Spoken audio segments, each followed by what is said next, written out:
Forced demolition in Beijing in the freezing winter. Elderly people spend their life savings on their houses. Now they are homeless. China is suspected of spying on American cell phone users through Caribbean mobile networks. Tens of thousands are affected. Chinese state-run companies are unable to pay billion-dollar debts, but they are rated as AAA, the highest rank for debt credit. And China is building a new Great Wall with over 1,000 miles complete at the border of South China to Myanmar. Is it to stop the spread of the CCP virus or to prevent its own citizens from leaving the country? Welcome to China in Focus. I'm Tiffany Meyer. Beijing authorities are demolishing residents' homes. Despite the freezing winter temperatures, some elderly 90-year-olds are now facing homelessness after spending their life savings on their homes. NTD's Don Ma has the details.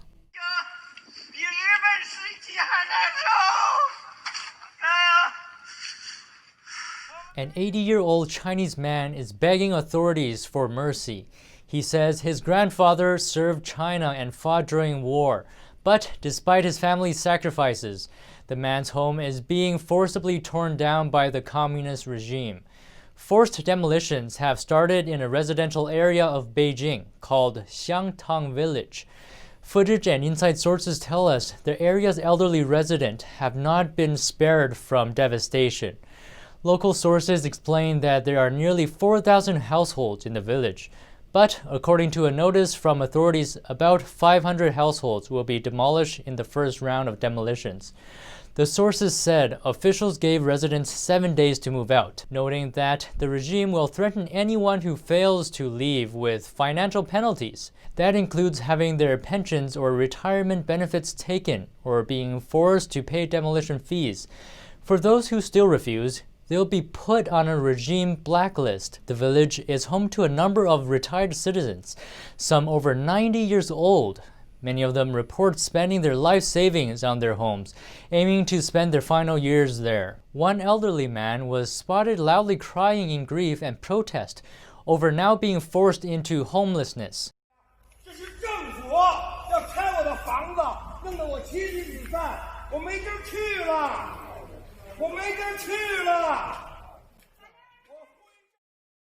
To force residents out of their homes, authorities are cutting off water, electricity, and natural gas heating. In the middle of winter, weather forecasts put temperatures as low as 17 degrees Fahrenheit, putting evicted residents into a dire situation.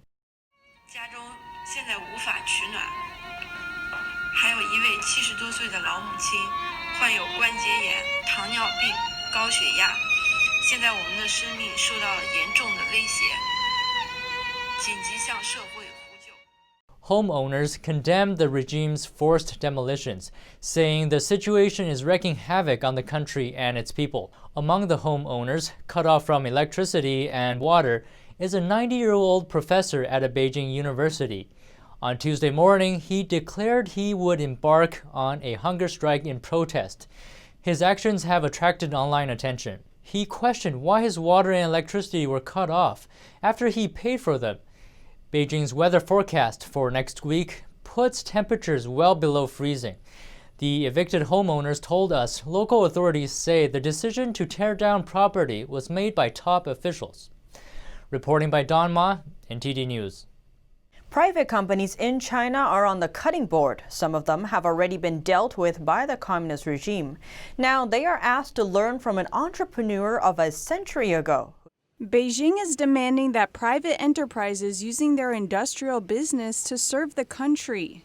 During a forum for business owners over the weekend, the Chinese regime's United Front Work Department asked attendees to learn from Zhang Jian, a Chinese entrepreneur and politician active a century ago. Aside from running companies and factories, Zhang devoted his life to charity, helping to found a handful of universities, schools, and other institutions. A vice minister from the United Front Work Department called on entrepreneurs to, quote, advance and retreat together with the CCP and share the same destiny. He asked private companies to help shoulder the social responsibilities of the country. The vice chairman of China's National Federation of Industry and Commerce also gave remarks during the forum. He claimed private entrepreneurs should realize that personal success is not only due to their own efforts, but is also a result of, quote, benefits from the party. He added that they must then be grateful for the party. But authorities appear to be forcing China's private entrepreneurs to serve the party, voluntarily or not. In recent months, 2 billionaire entrepreneurs have been arrested in China. One is Sun Dawu, who was detained for what police called provoking trouble and sabotaging production and operation. His company, plus around 30 subsidiaries, were taken over by authorities. He has an annual output value of nearly $500 million. According to the police, the second entrepreneur, Yang Zhongyi, was apprehended for illegally taking money from the public, using high interest rates as bait to lure people in. In 2017, his company brought in about $8 billion in total revenue. Ma Yongtian is a former businesswoman from China, now based in the U.S. She says she believes Beijing is taking business owners' wealth to fill the financial holes caused by corrupt officials. His intention is to rob the people of their money. The treasury is empty. 30 years ago, the regime reformed and opened up society, which let some people get rich. People began to desperately earn money, find their own business opportunities, their own investment, and started their own businesses. Now you say, take it away. Isn't this called open robbery? The private sector rarely relies on state funding, and every step they take is on their own. Now that the country's economy is dying, you want these individuals to fill the holes made by your corrupt officials.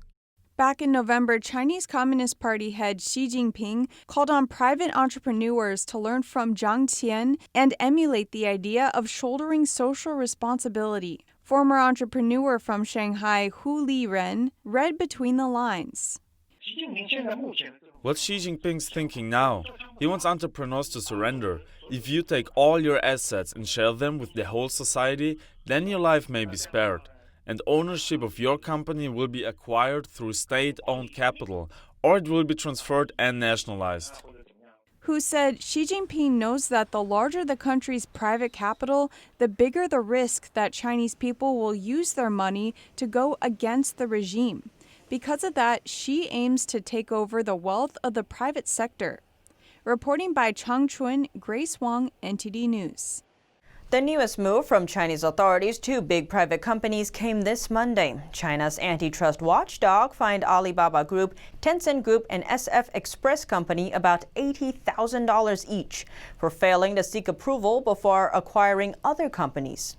Alibaba is one of the world's biggest online trading platforms. Tencent is an internet business firm with the largest scale in China. It is also the world's largest video game vendor.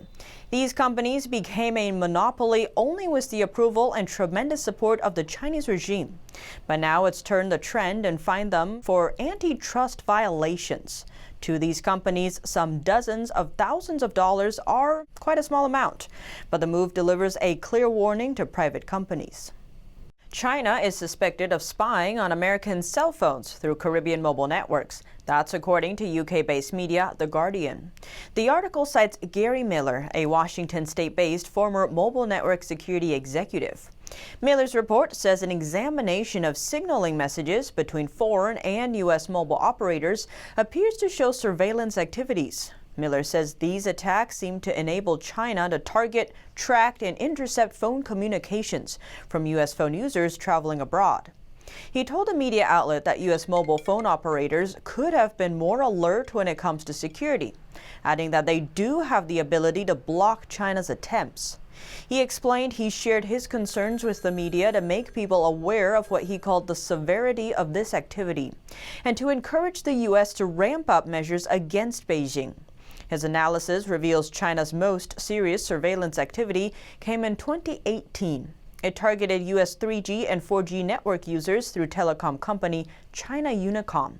Tens of thousands of mobile phone total users were reportedly affected from 2018 to 2020. The Federal Communications Commission issued a warning in April, threatening to shut down China Unicom in the U.S., citing concerns about the company's vulnerability to the Chinese Communist Party. Chinese law demands Chinese companies hand over all data to authorities at will if the request is made under the pretext of safeguarding the country's national security. Several major state-owned companies in China have recently defaulted on their debts. The wave of financial trouble has now caught the public eye. In some cases, the corporations were unable to pay millions or even billions in debt. But at the same time, they're some of the highest-rated businesses on the credit rating scale. One case from this year suggests the bug may lie in the rating agencies. Two managers of a state-run rating company were recently fired and expelled from the Chinese Communist Party. That's after they were found to be accepting bribes. China's Commission for Inspecting Corruption published details of their crimes online Tuesday. Jing Yongshou worked as general manager of Golden Credit Rating International, while Cui Runhai served as general manager for the same company's branch in Jiangsu province. Chinese media reported Cui once promised to help raise the credit rating of one customer's company. As a reward, the customer offered him over $300,000. After the rating report was issued, the client's company cashed in. Cui claimed he hadn't known a debt rating increase could bring in dozens or even hundreds of times more money for the company. A company's credit rating is an important factor when seeking aid from banks and other financial institutions. For companies, a high rating can reduce financial costs, bringing in more money. In China, the highest rating is AAA, while the lowest is D. The number of imprisoned journalists reaches a record high this year, a 10% increase from last year. And Chinese authorities made the most arrests among all countries. NTD's Becky Zhou has the story.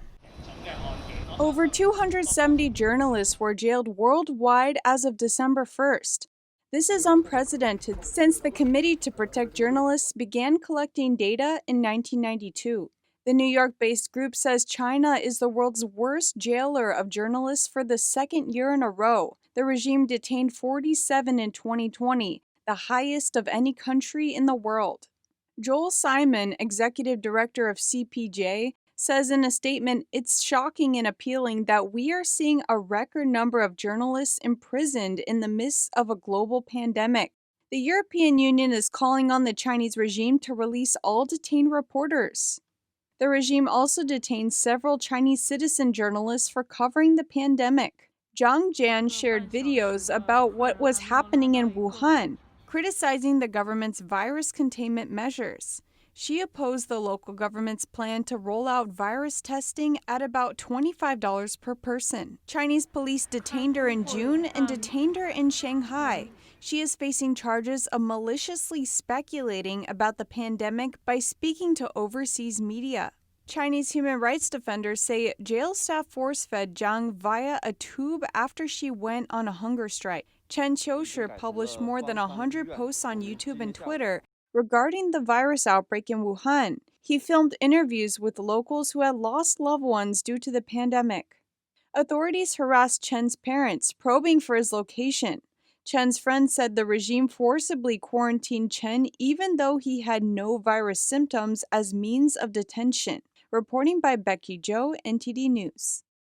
Australia is suffering under China's trade sanctions, but experts believe China is suffering more. China imposed high tariffs and bans on Australian imports. On the list are barley, wine, beef, lamb, coal, timber, and lobster. And more may come later. The highest tariff was imposed on Aussie wine at a record high of 210%. Research from the Australian Bureau of Agricultural and Research Economics and Sciences indicates a loss of about $250 million for Australian farmers. But China's loss would be more than that, reaching a total of $2.7 billion. Take coal, for example. Chinese media outlets reported China's top economic planner had granted approval to power plants over the weekend to import coal without clearance restrictions, except from Australia. This is China's official ban on Australia's coal. But the unofficial ban has been already underway for 2 months. More than 50 ships loaded with Australian coal have been drifting on the sea close to China's coast since October. Chinese ports were told by their authorities not to offload the shipments. Coal is the third largest export from Australia, and China is Australia's largest trading partner. China's rejection of Australia's coal drove coal prices up in China dramatically. The price of thermal coal on the Chinese commodity exchange went up by around 25% within half a month. On December 11th, in a single day, its price surged another 4%, reaching a record high. Thermal coal is widely used as the major means of generating electricity. China is building what it calls the Southern Great Wall along the 1,200-mile border with its southern neighbor, Myanmar. For most of it, the barrier will be a barbed wire fence. A small part consists of an iron fence. Kokang, a self-administered zone in northern Myanmar, stated the first phase of the border project has been completed. It is 400 miles in length. The second phase will be completed by the end of next year. By then, more than 1,300 miles of new border fencing will divide the two countries. The third phase will be completed in 2022, with surveillance cameras and infrared alarms installed in all places, and high-voltage power grids in spots where illegal crossing is more likely to occur. As for the purpose of the barrier, different sources use different wording. China's media says the fence is to stop illegal crossings, to control CCP virus outbreaks. Radio Free Asia said it could also prevent Chinese dissidents from fleeing the country. Myanmar says China is trying to prevent its citizens from smuggling themselves into Myanmar. Earlier this year, China started to build a barbed wire wall at its border with Vietnam, with the same reason of limiting border interactions to control CCP virus outbreaks. From another perspective, with more factories moving from China to Vietnam, more Chinese people are moving to Vietnam for work. This is also considered to be a reason for building the wall. South Korea on Monday banned the launching of propaganda leaflets into North Korea, drawing the criticism of rights activists and defiance from a prominent North Korean defector. He said he would not stop sending messages to his homeland. Soraya Ali reports. South Korea has formally banned its citizens from sending propaganda leaflets into North Korea, with violators facing up to 3 years in prison or roughly $27,000 in fines. For North Korean defectors like Park Sang-hak, it's not enough to give up his 15-year campaign. Even if they put us in jail or fine us 30 million won, we'll keep sending leaflets to North Korea to tell the truth, because North Koreans have the right to know. For decades, activists and defectors like Park have sent anti-North Korean leaflets over the tightly guarded border using balloons or bottles. They also send food, medicine, money, mini radios and USB sticks with South Korean news and dramas.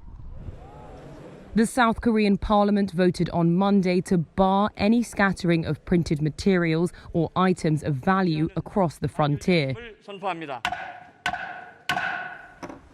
Park and some other 20 rights groups in South Korea have vowed to challenge the law's constitutionality, while Human Rights Watch called the ban a misguided strategy by South Korea to win the North's favor. And that's all for today's China in Focus. Thanks for watching and see you tomorrow.